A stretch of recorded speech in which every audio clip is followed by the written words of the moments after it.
sortir de sa coquille, parler le langage de l'autre. Voilà, c'est l'essentiel de ce que j'aimerais vous dire. Comme ça, vous le savez d'avance, vous savez où je veux en venir. Sortir de sa coquille et parler le langage de l'autre. Maintenant, je vais faire un petit peu des détours pour y arriver. La Pentecôte dont on vient de lire le récit, ce n'est pas la première manifestation du Saint-Esprit. C'en est une parmi des millions d'autres. Et alors on peut se demander pourquoi elle est devenue tellement importante et comme le drapeau de toutes les manifestations possibles de l'Esprit. Par exemple, le Saint-Esprit, il est là à la création du monde. Dans les tout premiers versets de la Genèse, il est là. Et il plane sur les eaux. Et dans l'Ancien Testament, il est là. Et dans le peuple juif, il est là. Et pas seulement pour David. Le Saint-Esprit a surgi dans le ministère de Jésus avant la Pentecôte. Et on vient de lire ce texte bouleversant où Jésus donne son esprit en soufflant sur ses disciples le soir même de Pâques. Et il leur dit, le fruit du Saint-Esprit que je vous donne, c'est le pardon. Si vous pardonnez, ceux qui vous ont fait du mal seront pardonnés. Et si vous ne pardonnez pas, ils ne trouveront pas le pardon. Alors là, je fais une parenthèse sur ce texte qui est un peu choquant. Parce qu'on parle du Saint-Esprit, on se dit que ça doit être des jolies choses. Et là, on nous parle du risque que, au lieu de pardonner, il n'y ait pas de pardon. Alors, je vous donne un exemple. Hier, j'étais très énervé. Je montais une petite route étroite. En face de moi, une voiture descend. Je me dis, zut, pas de chance. Et ça m'énervait parce que j'étais pressé et j'étais déjà de mauvaise humeur. J'étais pas rempli du Saint-Esprit. On n'est pas tout le temps rempli du Saint-Esprit. Alors c'était une dame au volant qui avait l'air très gentille. Alors je lui fais signe qu'elle n'a qu'à reculer. Il y a juste derrière elle un joli endroit pour se faufiler. Ah non, elle ne voulait pas, elle voulait que ce soit moi qui me mette dans le talus. Ça m'a énervé. J'ai dit non, comme ça. J'étais pas rempli du Saint-Esprit. Alors elle est sortie de la voiture. Elle m'a dit c'est pas compliqué, vous avez qu'à vous mettre là. Et je lui dis mais c'est pas possible. À la fin il y a des règles de circulation. C'est ceux qui montent qui ont la priorité. Si vous ne savez pas reculer, il faut arrêter de conduire. C'est pas gentil. Bon. Maintenant, je peux demander pardon à Dieu. Je l'ai fait déjà. Est-ce que vous croyez que je me sens pardonné? Non. Pour me sentir pardonné, il faudrait que je puisse dire à cette femme, je suis désolé, je me suis vraiment comporté comme un âne. J'ai honte. Je vous présente mes excuses. Je suis désolé, c'est lamentable. Vous y êtes pour rien. Je vous ai agressé sauvagement, bêtement. Comme j'aurais aimé qu'elle soit là au culte ce matin, je n'ai pas été exaucé. Et c'est pour ça que le pardon, ce n'est pas seulement une affaire entre Dieu et les hommes, c'est une affaire entre nous. Nous avons le pouvoir de donner le pardon. Et pour que le cœur soit tout à fait en paix, on a besoin de le recevoir. C'est pour ça d'ailleurs que dans la Bible, c'est marqué, si tu es en guerre avec quelqu'un avant de venir prendre la Sainte Seine, va causer un peu avec lui. Et plus qu'un peu. Voilà, je ferme la parenthèse. Donc je disais, il y a plein d'autres Pentecôtes. Et puis après Pentecôte, il y en a beaucoup. Il y a une Pentecôte quand les responsables de la première communauté sont en prison. Les disciples prient et ils reçoivent le Saint-Esprit. Il y a une petite Pentecôte quand les disciples vont chez Corneille, qui était un païen, et le Saint-Esprit arrive.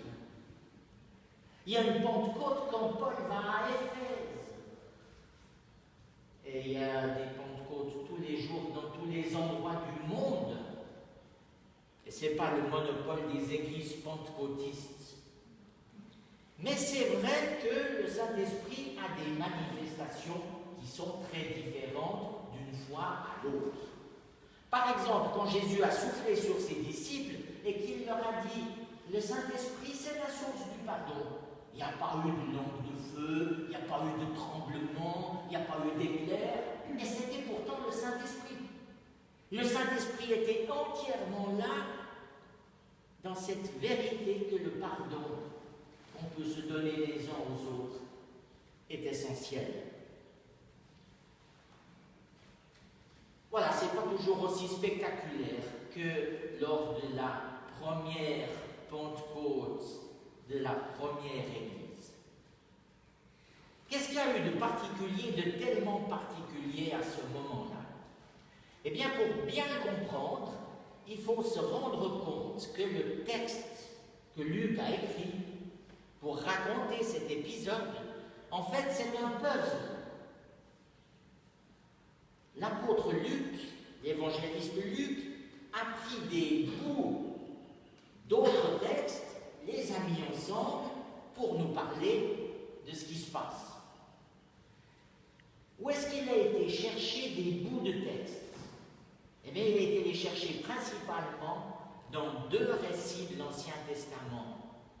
Alors nous, on a une culture biblique qui aujourd'hui est un peu insuffisante, donc on ne le remarque pas tout de suite. Mais les gens de son époque et les Juifs de son époque, comme ils lisent le récit de Luc, ils comprennent tout de suite que ça nous parle du Sinaï et que ça nous parle de Babel. Dans le récit de Pentecôte, quand le Saint-Esprit surgit, les mots qui sont employés, les tournures de phrases, nous rappellent ces 2 récits. Et ce n'est pas étonnant, parce que qu'est-ce que c'est que la fête de Pentecôte pour les Juifs? C'est la fête qui rappelle l'événement du Sinaï, quand Moïse reçoit les cannes de la loi. Il y a du feu, il y a des tremblements, il y a de la fumée, il y a une voix extraordinaire. Alors, l'évangéliste Luc reprend le texte du Sinaï pour nous dire ce qui se passe avec les chrétiens, c'est un nouveau Sinaï. C'est comme si la loi était donnée une nouvelle fois. Parce que jusqu'à présent, on a eu de la peine à la mettre en pratique. Et pour la mettre en pratique, il va falloir une clé dans les lois de Dieu pour les intégrer, pour les apprivoiser et pour avoir la force de les réaliser. Et cette clé, c'est le Saint-Esprit qui la donne. Et cette clé, c'est le pardon, c'est l'amour. Puis vous me voyez venir, c'est sortir de sa coquille et parler le langage de l'autre. Parce que le deuxième grand texte qui est en filigrane dans le récit de la Pentecôte, c'est l'histoire de Babel. Vous vous souvenez de cette histoire? Les êtres humains, la première humanité, étaient fascinés par la pensée unique. Ils voulaient tous penser la même chose, dire la même chose, avoir les mêmes opinions, avoir la même culture, la même religion. Et Dieu leur a dit, non, ça c'est pas un bon plan. C'est pas un bon plan. Je vais vous donner à chacun des langues différentes comme ça, vous allez mieux comprendre l'intérêt de la diversité. Et puis on en est resté là et on a cru que Babel était juste une malédiction pour punir les hommes de leur orgueil et qu'on était condamnés jusqu'à la fin de nos jours à être loin les uns des autres et à ne pas nous comprendre. Mais c'est pas comme ça que doit finir l'histoire. Et Pentecôte nous dit non Babel, il faut prolonger Babel. Oui, nous sommes différents. Oui, nous n'avons pas la même culture, on n'a pas la même langue, mais on peut se comprendre. Et pour se comprendre, il y a un seul moyen, c'est d'apprendre le langage de l'autre. Si tu parles le langage de l'autre, il va te comprendre et tu vas le comprendre. et vous allez vous retrouver frères en humanité. Vous n'aurez peut-être pas la même culture, vous n'aurez peut-être pas la même religion, vous n'aurez peut-être pas les mêmes opinions, le même âge. Mais vous vous reconnaîtrez ensemble, membres de la famille humaine. Quand le Saint-Esprit souffle sur la Pentecôte, la première Pentecôte que nous raconte le livre des Actes, les disciples, ils étaient cloîtrés dans une maison. Et c'est même marqué qu'ils étaient assis. Ils étaient là. Ils n'avaient plus d'énergie. Bon, ils avaient vécu des choses formidables avec Jésus, mais enfin, il était parti au ciel, on fait quoi maintenant? On fait quoi maintenant qu'il est parti au ciel? C'était bien, tous ces miracles, la résurrection, le fait qu'il soit revenu, qu'on l'ait vu plusieurs fois, tout, c'était magnifique. Mais maintenant, on fait quoi? Eh bien, on se réunit, on se met ensemble dans notre petit ghetto, et puis on s'assied, et on attend quelque chose, mais on ne sait même pas quoi, parce qu'on a oublié la promesse de Jésus. Et la promesse de Jésus, c'est le Saint-Esprit, il est là pour vous. Vous n'avez rien à attendre, vous l'avez déjà. Les disciples sont assis à l'intérieur, et le Saint-Esprit, avec le vent prodigieux qui le traverse, va les obliger à sortir. Et ça, c'est le premier grand message de Pentecôte. Sortir de là où on est. Si nos églises pouvaient sortir de leur ghetto, si on pouvait sortir de nos habitudes, si on pouvait sortir de nos intimités, si on osait aller chanter les merveilles de Dieu ailleurs que dans notre solitude,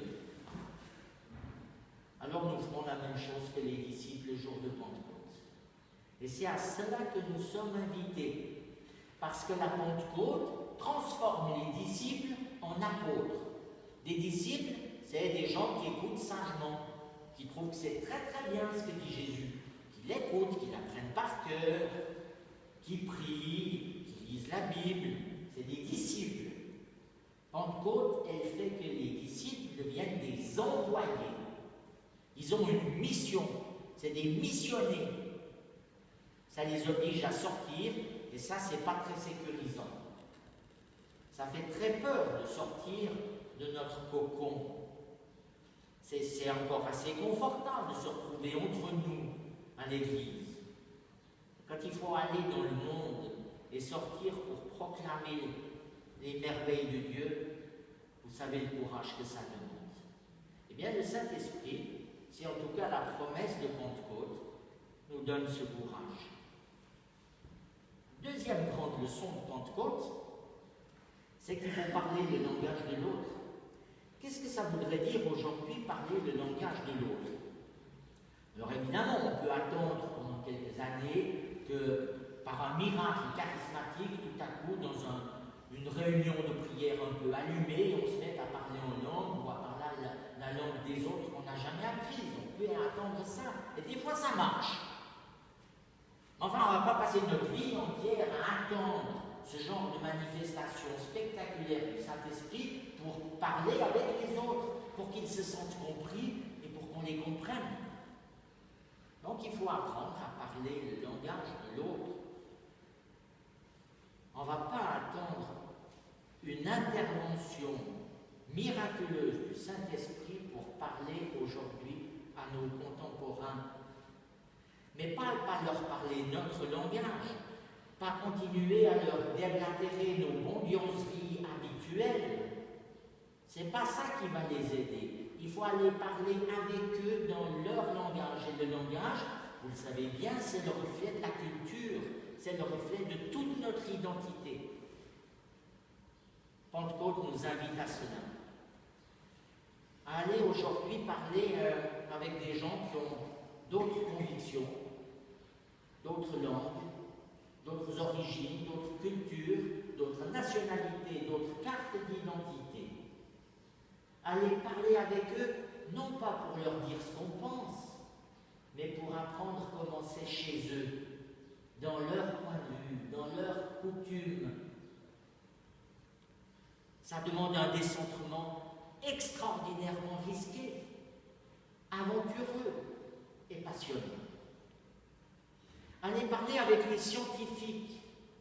Quand est-ce que les chrétiens parleront le langage des scientifiques? Ils ont cru pendant des décennies qu'il y avait d'un côté la foi, de l'autre côté les scientifiques. Quand est-ce qu'on va avoir le courage de parler le langage des scientifiques? Et parler le langage des scientifiques, c'est accepter de s'intéresser à ce qu'ils disent, en ne les traitant pas de mécréants sous prétexte qu'ils disent des choses différentes de ce qu'on a lu dans la Bible. Parler avec les gens de la finance, ceux qui nous énervent, ceux qui nous semblent arrogants, mais essayer de comprendre, essayer de parler leur langage. Est-ce que l'Église est capable de ça? Allez parler avec les gens qui ont plus de finances. Allez parler avec les gens qui, à cause du confinement, ont tout perdu ces dernières semaines. Et j'en ai rencontré beaucoup. Mais comment leur parler? Comment apprendre le langage de quelqu'un qui a tout perdu? Comment faire pour qu'il se sente accueilli, entendu, perçu, aimé tel qu'il est, avant de lui vendre nos salades? C'est un immense défi que le défi de Pentecôte.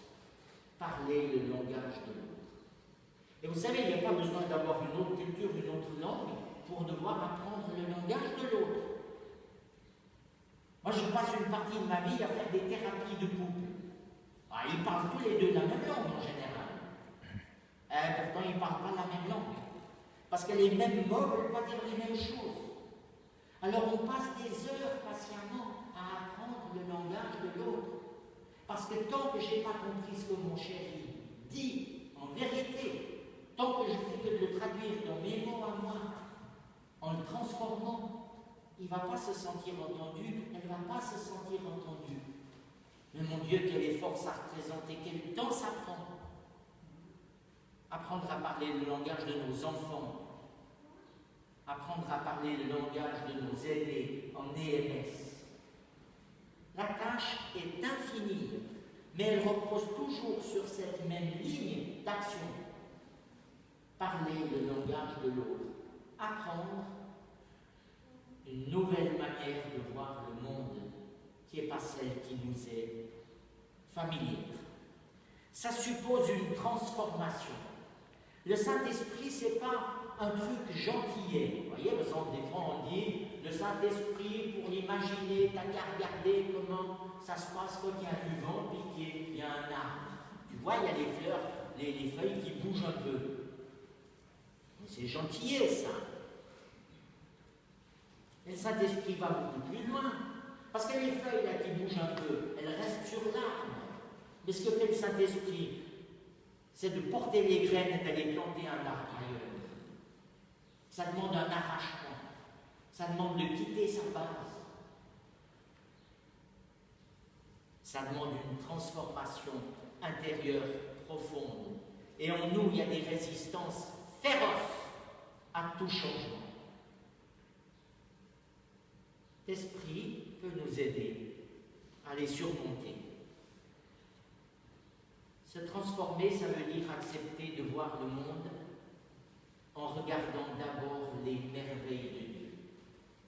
Sortir de la plainte, sortir du chagrin, sortir de la macération des frustrations, des mécontentements et des questions, pour commencer par voir pleinement la merveille de la vie. Mon Dieu, comme c'est beau de vivre.